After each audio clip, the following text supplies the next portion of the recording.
¿Sabías que la Biblia, el libro más leído y traducido del mundo, guarda secretos que aún hoy siguen desconcertando a expertos y creyentes?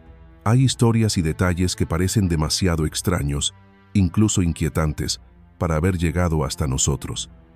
¿Será solo un libro sagrado o también un misterio sin resolver? Hoy vamos a descubrir juntos los 7 enigmas más inquietantes de la Biblia.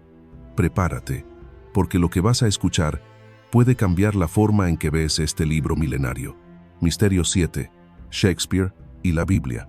William Shakespeare, considerado por muchos el más grande dramaturgo y poeta de todos los tiempos, no solo dejó un legado impresionante en la literatura, sino que también tenía una fascinación especial por los textos religiosos, en particular por el libro de los Salmos.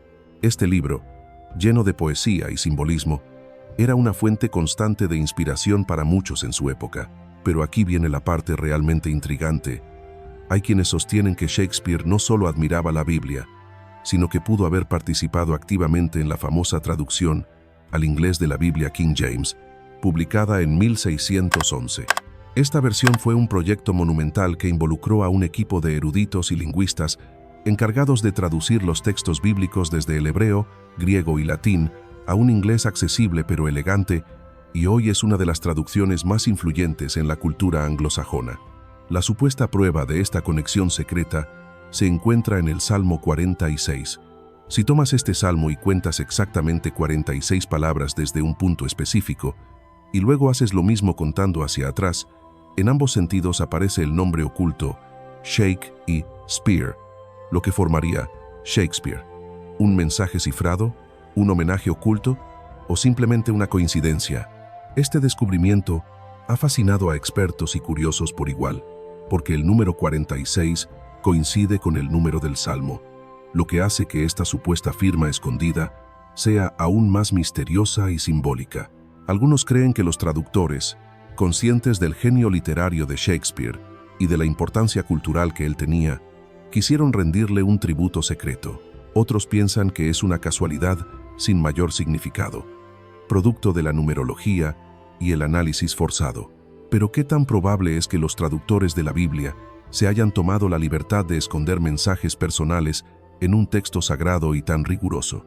Recordemos que la Biblia King James fue un proyecto oficial, supervisado con mucha seriedad por la Iglesia y la corona inglesa, con un fuerte control sobre el contenido para evitar errores o interpretaciones que pudieran generar controversia. Por otro lado, la época en la que vivió Shakespeare estaba llena de símbolos, códigos y mensajes ocultos en la literatura y el arte, especialmente cuando ciertos temas eran tabú o peligrosos. Si alguien tuviera que dejar una marca secreta, él sería uno de los candidatos ideales. ¿Qué opinas tú?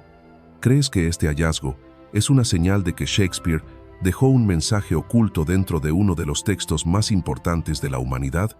¿O piensas que es solo una coincidencia matemática sin sentido? Cuéntame en los comentarios por qué crees que sí o por qué no. Me encantaría saber tu punto de vista. Misterio 6. La destrucción de Sodoma y Gomorra. La historia de Sodoma y Gomorra es una de las narrativas más emblemáticas y debatidas de la tradición bíblica. Según el relato, estas dos ciudades fueron completamente destruidas por una lluvia de fuego y azufre enviada por Dios como castigo por la corrupción y el pecado que allí se había instalado. Durante siglos, esta historia ha sido interpretada como una advertencia moral y un ejemplo de la justicia divina. Sin embargo, la ciencia moderna ofrece una perspectiva sorprendente que podría explicar esta catástrofe de una manera diferente. Algunos investigadores sugieren que la destrucción de Sodoma y Gomorra no fue producto de un castigo divino en sentido literal, sino el resultado de un evento natural catastrófico, la explosión de un meteorito en la atmósfera justo sobre esas ciudades. Este fenómeno, conocido como explosión aérea o bomba de aire, puede liberar una energía enorme. Para ponerlo en contexto, algunos científicos estiman que el meteorito que impactó en la región pudo haber generado una explosión 1000 veces más potente que la bomba atómica lanzada sobre Hiroshima. La onda expansiva habría destruido instantáneamente las construcciones, mientras que la lluvia de fragmentos ardientes y gases tóxicos explicaría las intensas quemaduras y la devastación total descrita en la Biblia. Además, Estudios geológicos en la región del Mar Muerto han encontrado indicios de una fuerte actividad volcánica y de altas concentraciones de azufre y otros minerales que podrían haberse liberado durante el evento, reforzando la idea de que algo realmente catastrófico sucedió allí, y no simplemente una metáfora o un mito. Esto plantea una pregunta fundamental que cruza la frontera entre la fe y la ciencia. ¿Podría la Biblia estar describiendo hechos históricos reales disfrazados bajo el lenguaje de milagros y castigos divinos? Es posible que las historias antiguas, transmitidas oralmente y luego por escrito, hayan incorporado explicaciones sobrenaturales para fenómenos naturales que no se entendían en ese entonces. Al mismo tiempo, algunos creen que la ciencia y lo espiritual no deben mezclarse y que la Biblia tiene un propósito diferente al de un libro histórico o científico. Para ellos, las historias como la de Sodoma y Gomorra transmiten enseñanzas morales y valores espirituales, y tratar de buscar explicaciones científicas podría desvirtuar su significado. Entonces, ¿qué opinas tú? ¿Crees que detrás de estos relatos bíblicos hay hechos históricos reales que la ciencia puede investigar y explicar? ¿O piensas que la Biblia debería interpretarse solo desde la perspectiva espiritual y moral, dejando de lado cualquier intento de análisis científico? Deja tu opinión en los comentarios. Me interesa mucho saber tu punto de vista. Misterio 5. ¿Cuántos son realmente los jinetes del Apocalipsis? La imagen popular nos dice que los jinetes del Apocalipsis son 4: guerra, hambre, peste y muerte. Sin embargo, si vamos al texto original del libro de Apocalipsis o Revelación en el Nuevo Testamento, encontramos una sorpresa menos conocida: un quinto jinete, llamado Hades. Este quinto jinete no es tan evidente en la cultura popular, pero su presencia es fundamental. Hades, en la tradición griega y también en la hebrea, es la morada de los muertos, el inframundo o el reino de los espíritus. En el contexto apocalíptico, este jinete sigue de cerca a la muerte y es responsable de llevar las almas al más allá. ¿Por qué este jinete es tan importante? Porque mientras los otros representan calamidades tangibles, guerra, hambre, enfermedades y muerte física, Hades simboliza el destino final de toda humanidad, el misterio de la muerte y lo que viene después, lo desconocido absoluto. En algunas interpretaciones, se considera que este jinete es incluso más aterrador, porque representa la separación definitiva y la condena eterna, un reino oscuro que ningún ser vivo desea habitar. Esto abre un debate profundo. ¿Por qué este jinete fue ocultado, o al menos minimizado en las versiones populares? ¿Es para no asustar demasiado, o porque su significado es demasiado complejo para entenderse fácilmente? Además, el hecho de que el Apocalipsis tenga un quinto jinete nos hace preguntarnos sobre la naturaleza de las catástrofes finales. ¿Es el sufrimiento físico lo más terrible, o la pérdida del alma y el juicio final? Misterio 4. La profecía del fin del mundo y la amenaza de la Tercera Guerra Mundial. Desde hace siglos, las profecías bíblicas han sido objeto de análisis, miedo y esperanza.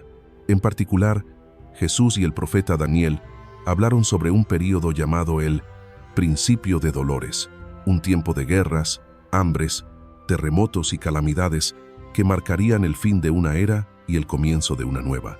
Hoy, en medio de tantos conflictos, especialmente en Medio Oriente, una región con enorme carga simbólica y espiritual, en la Biblia, muchos creen que estamos viviendo justamente ese tiempo anunciado hace miles de años. El aumento de tensiones entre países, la proliferación de armas nucleares, la inseguridad alimentaria global y los desastres naturales intensificados por el cambio climático parecen confirmar la visión apocalíptica de un mundo al borde del caos total. Sin embargo, hay otra forma de entender estas profecías, como símbolos o metáforas que describen ciclos históricos de crisis y renovación. Quizá no se trate de un fin literal, sino de un llamado a la reflexión y a cambiar la forma en que vivimos, para evitar la autodestrucción. Entonces, surge la pregunta clave: ¿crees que realmente estamos en los tiempos finales que describen las Escrituras? ¿O piensas que estas profecías deben interpretarse de forma simbólica, entendiendo que cada época tiene sus apocalipsis y renacimientos? Misterio 3. ¿Cómo es realmente el infierno según la Biblia? Cuando pensamos en el infierno, Casi automáticamente vienen a nuestra mente imágenes de fuego eterno, demonios torturadores, sufrimiento sin fin y un lugar de castigo para las almas condenadas. Esta idea, muy arraigada en la cultura popular, el cine y la literatura, no siempre coincide con lo que realmente dicen los textos originales de la Biblia. En realidad, las palabras que se traducen como infierno en la Biblia tienen significados muy distintos en los idiomas originales. En hebreo, la palabra Sheol se refiere simplemente al lugar de los muertos, una especie de tumba o morada donde todos, justos e injustos, van después de morir. No se describe como un sitio de tormento, sino como un lugar de quietud, oscuridad y reposo, donde las almas esperan. En griego, se usa la palabra Hades, que también significa el reino de los muertos o el inframundo, sin connotaciones explícitas de castigo o sufrimiento eterno. Este concepto está más relacionado con la muerte física y la separación temporal del alma del cuerpo. Entonces, ¿de dónde viene la imagen del fuego eterno? En la Biblia, el fuego muchas veces es símbolo de destrucción total, purificación o juicio divino, pero no necesariamente un tormento interminable. Por ejemplo, el lago de fuego en Apocalipsis se interpreta más como una destrucción definitiva del mal, una aniquilación, no un lugar donde las almas sufren para siempre. Este enfoque cambia por completo nuestra visión sobre el destino final. En lugar de imaginar un lugar aterrador donde se sufre eternamente, podríamos entender el infierno como una metáfora del fin absoluto, la desaparición, o un estado de separación de la presencia divina. ¿Te sorprende que la Biblia no describa un infierno lleno de fuego y torturas eternas? ¿Qué imagen tenías antes? ¿Crees que estas ideas se distorsionaron con el paso del tiempo o fueron influenciadas por otras culturas y religiones? Cuéntame en los comentarios cuál es tu opinión, porque conocer la verdad detrás de estos conceptos puede transformar nuestra forma de entender la vida, la muerte y lo que viene después. Misterio 2. El canibalismo en las ciudades sitiadas, ¿realidad o exageración bíblica? En varios pasajes de la Biblia, sobre todo en los libros proféticos y en relatos de guerras, se describen escenas estremecedoras. Durante el asedio de ciertas ciudades, la gente, enfrentada a un hambre insoportable, llegó al extremo de consumir la carne de sus propios hijos para sobrevivir. Estas imágenes impactan profundamente y a muchos les cuesta creer que sean algo más que metáforas o exageraciones literarias. Sin embargo, la arqueología moderna ha aportado pruebas contundentes que confirman que, en la antigüedad, cuando los sitios prolongados bloqueaban el acceso a alimentos, algunas comunidades realmente recurrieron al canibalismo como último recurso para evitar la muerte inmediata. Restos humanos encontrados en excavaciones muestran señales claras de consumo humano en contextos de crisis extremas. Esto sugiere que las narraciones bíblicas no son meras invenciones, sino reflejos de realidades terribles y desgarradoras que vivieron pueblos antiguos. Estas historias cumplen varios propósitos dentro de la narrativa bíblica. Por un lado, funcionan como advertencias crudas sobre las consecuencias devastadoras de la guerra, la violencia y la desobediencia a Dios, que en estos textos se asocian con la ruina y la desgracia de las comunidades. Por otro lado, nos muestran la brutalidad de épocas en que la supervivencia era una batalla diaria y donde la desesperación podía llevar a romper todas las normas morales y sociales conocidas. Más allá de la crudeza de los hechos, estos relatos invitan a una reflexión profunda sobre la fragilidad humana y la capacidad del ser humano para enfrentar el sufrimiento extremo. ¿Por qué la Biblia elige mostrar estas imágenes tan duras? ¿Es solo para asustar o esconden una lección más profunda sobre la condición humana, la moralidad, el sufrimiento y, a pesar de todo, la esperanza? También vale la pena considerar cómo estas historias han moldeado nuestra comprensión histórica y cultural del sufrimiento durante las guerras antiguas, y cómo, tristemente, en algunas regiones del mundo actuales, la combinación de conflicto y hambre sigue empujando a las personas a extremos que parecen extraídos directamente de esos relatos milenarios. Entonces, ¿qué piensas? ¿Crees que estos relatos son testimonios reales de episodios terribles en la historia humana, o más bien símbolos poderosos, con un mensaje moral? ¿Por qué crees que la Biblia decidió incluir estas imágenes tan impactantes? Deja tu opinión en los comentarios. Me interesa mucho saber qué piensas. Misterio 1. La bestia del Apocalipsis y el enigma del número 666. En el libro del Apocalipsis, el último texto de la Biblia, aparece una figura aterradora y llena de simbolismo, la bestia. Esta criatura tiene 7 cabezas y 10 cuernos, una imagen que no solo provoca temor, sino que también ha alimentado el misterio y la especulación durante siglos. Lo más famoso es su número, 666, conocido popularmente como el número de la bestia. Pero, ¿qué significa realmente este número? Es un código, un símbolo, un nombre en clave. Muchos estudiosos y expertos creen que la bestia y el número 666 no representan solo a un hombre o una figura demoníaca concreta. En cambio, podrían ser una alegoría o metáfora de los sistemas de poder y opresión que han marcado la historia humana. Desde el antiguo Egipto, con su esclavitud y tiranía, pasando por imperios como Roma, hasta las grandes potencias modernas, estas cabezas y cuernos simbolizan fuerzas políticas, económicas y sociales que oprimen y controlan a las masas. El número 666, por ejemplo, ha sido interpretado en la numerología bíblica como un símbolo de imperfección o maldad humana en su máxima expresión. Justo una cifra antes del 777 que representa la perfección divina.